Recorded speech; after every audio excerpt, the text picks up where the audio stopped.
So we scraped this side all off. I wasn't going to do the whole thing, but got going and just kept going, and it looks so much better. You know, there's a little bit here and there, but it's like 100 times better. Clean that whole joint out, caulk that. I did get some dust in it afterwards because I noticed this hole here, this was pulled down. They put the nails they use for the siding are very large, and they're square nails. But when you go to the end like that, it was just too much, and it split.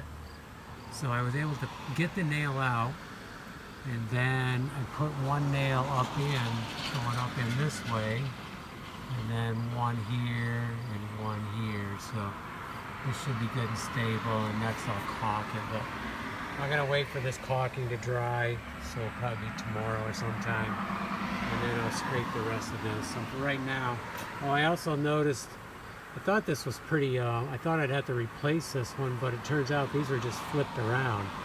So I put a little caulking underneath them, flipped them back up. I could put that nail down just a little bit.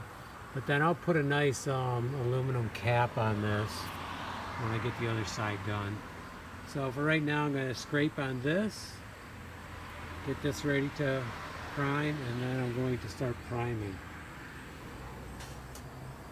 These are still trying to get in.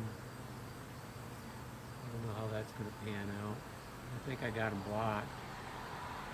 And I don't think I'll go through the caulking, but we'll see what happens. We'll take a look at them tomorrow.